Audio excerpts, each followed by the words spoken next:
श्री शिवाय नमस्ते एवं दोस्तों, आज की वीडियो में जानेंगे कि माघ पूर्णिमा कब है और क्या पूजा विधि है, क्या हमें करना चाहिए और क्या भूल कर भी पूर्णिमा के दिन हमें नहीं करनी चाहिए, जिससे हमारी घर की सुख समृद्धि चली जाती है। पूर्णिमा का दिन दोस्तों बेहद खास होता है। कुछ गलतियां हम कर बैठते हैं जिससे घर से बरकत जाने लगती है। तो सभी चीज़ें जानेंगे, वीडियो के लास्ट तक बने रहिएगा। अच्छी लगे तो लाइक सब्सक्राइब जरूर कर लीजिएगा चैनल को, जो आगे वीडियो आपको मिलती रहे।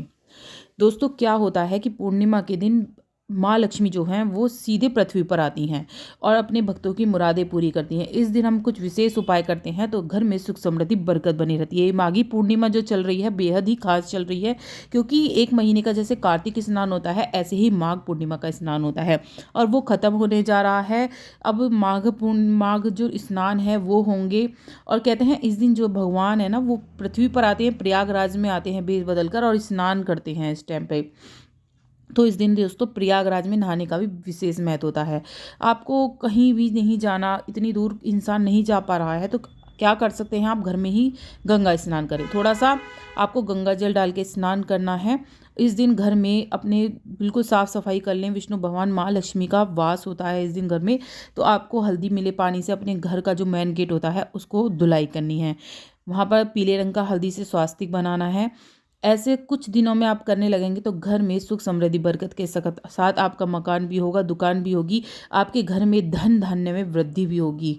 छोटे छोटे उपाय हैं, बहुत जरूर करिएगा। मैं छोटा सा उपाय बताऊंगी जो पूर्णिमा के दिन आपको जरूर करना है। इससे घर में बरकत के साथ साथ घर में इतनी ऊर्जा आएगी, इतना जो होते हैं ना सकारात्मकता आएगी आपके घर में। जो वो बुरी आत्माएं होती हैं, बुरी जो नेगेटिविटी होती है वो घर से सब निकल जाती है। घर में क्या होता है, नेगेटिविटी इतनी होती है हमें दिखती नहीं है, लेकिन घर के अंदर बहुत ज़्यादा नेगेटिविटी होती है जिससे हमें कभी ना कभी निकालते रहना चाहिए। नेगेटिविटी किस चीज़ से निकलती है दोस्तों, जैसे कि हम पूजा पाठ करते हैं तभी नेगेटिविटी निकलती है, हमारे शरीर में नेगेटिविटी आ जाती है, उसे भी हमें निकालना पड़ता है। तो इसी तरह से हमारे घर में नेगेटिविटी होती है, हमें पता नहीं लगता है, उससे बीमारियां आती हैं, घर में बरकत जाने लगती है। तो इन चीज़ों को हमें विशेषकर ध्यान रखना है। उन्हीं चीज़ों के बारे में आपको बताऊंगी। सबसे पहले बता देते हैं पूर्णिमा के दिन आपको क्या नहीं करना चाहिए जिससे घर में गरीबी आती है। कभी गरीबी आपका पीछा नहीं छोड़ेगी। जान लीजिए क्या क्या बातें हैं। पूर्णिमा के दिन आपको बाल नहीं धोने चाहिए। तुलसी का पत्ता, केले का पत्ता, जो भी विष्णु भगवान से जुड़े हैं, बिल्कुल भी ये पत्ते नहीं तोड़ने हैं। ना ही पीपल का पत्ता तोड़ना है। इन पत्तों को आपको नहीं तोड़ना है। लोग मानते नहीं हैं, लेकिन मानो तो सब कुछ है, नहीं मानो तो कुछ भी नहीं है। इन चीज़ों का विशेष कर ध्यान रखें। इस दिन साफ़ सफाई का विशेष कर ध्यान रखें। लहसुन प्याज अपने घर में भूल कर भी ना बनाएं इस दिन। पूर्णिमा के दिन काले वस्त्र बिल्कुल भी ना पहनने। आप पीले पहन सकते हैं, लाल पहन सकते हैं, जो माँ लक्ष्मी को बेहद प्रिय होते हैं। तो इन का जो है आप यूज़ करें कपड़ों का। आप जान गए। अब मैं बता देती हूँ कि आपको क्या करना है माघ पूर्णिमा के दिन, क्योंकि बेहद खास दिन होने जा रहा है। शनिवार का दिन पड़ रहा है, तो आपको घर या मकान या जो भी कुछ आपको धन की संबंधी परेशानी है तो आपको क्या करना है, एक माँ लक्ष्मी विष्णु भगवान की प्रतिमा अपने घर में ही है आपके, दोनों जुड़ी हुई हों तो और भी अच्छी बात है, नहीं तो दोनों की पूजा आपको साथ ही करनी है। अकेले की पूजा नहीं करनी है। अगर नहीं है तो घर में अपने ला कर रखो विष्णु भगवान और माँ लक्ष्मी की मूर्ति। सत्यनारायण भगवान की जैसे मैं कहती हूँ ये कथा आपको जरूर करनी चाहिए। घर में बरकत बनी रहती है, इससे हर पूर्णिमा को करनी चाहिए।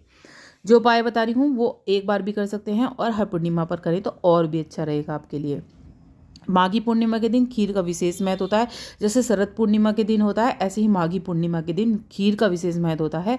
तो इस दिन आपको केसर डाल के या बिना केसर के भी आप खीर बना सकते हैं। माँ लक्ष्मी को, विष्णु भगवान को इस दिन खीर का भोग लगाएं। अगर आपका चंद्र जो है वो कमज़ोर है, जैसे कि आपके धन संबंधी बहुत ज़्यादा परेशानी रहती है, तो आप इस दिन चंद्रमा की पूजा जरूर करें, क्योंकि चंद्रमा जो होता है प्रबल उसमें रहता है।